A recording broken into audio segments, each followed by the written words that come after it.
Hey there, everyone. Welcome to Fantasy for the Ages, the show where father and son get together and talk about fantasy, science fiction, and whatever other nerdy stuff we feel like talking about. Today, you're here for one of our quick take episodes where, in about 5 minutes, Zach is going to talk about his experience with Diablo 4, his initial thoughts. I haven't been able to touch it yet, the wrong kind of computer, but he's all over this thing, and I want to know what he thinks. If you enjoy what he thinks, or my reactions, or anything about this episode, be sure to like it down below. You can share your comments also here. We always respond to those, and we hope you'll subscribe to our channel. I have to admit that I was stupid, but it was worth it anyways. Which is to say, I've bought Diablo 4 twice. I initially got it for a computer that I then realized my graphics card wasn't good enough and needed to either get a new one of those or buy it, which I did for Xbox. So I've actually been playing it on console. Oh, It's a different play experience than what I'm used to. However, yeah. what I get to highlight about Diablo 4 now is still valid.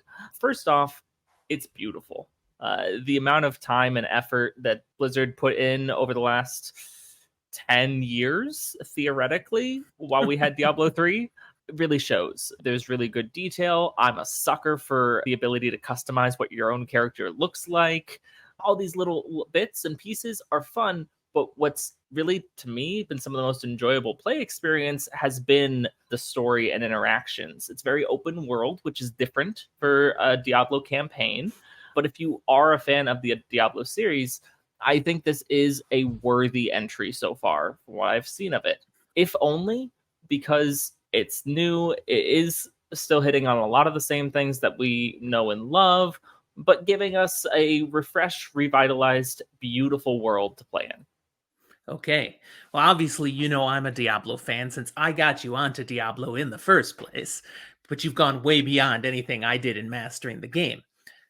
There's a criticism I've heard, and Mm-hmm. that it's darker in general. The color themes is darker than Diablo 3. Diablo 3 got complained about being too bright. Some say they swung too far with Diablo 4. Are you seeing that? Do you I agree? think if that's the case, turn your brightness up. Oh, do you mean the themes? Like No, it's too. no. I can't see enough. Yeah, is what people are complaining about. Not enough color variation. No, I mean there are certain areas that definitely have less distinct colors, but I don't really see that. I think if you're really experiencing that, it's silly. But turn your brightness up. Story-wise, is it a direct follow from Diablo 3? Yes and no. It has direct ties. We've even seen some characters that we did know in Diablo 3, at least in the expansion Reaper of Souls, and all that ties in. It definitely is a continuation of where that logically could have gone and things that were already in world, but it doesn't feel like it's resting on the laurels of whatever was set up at the end of previous games.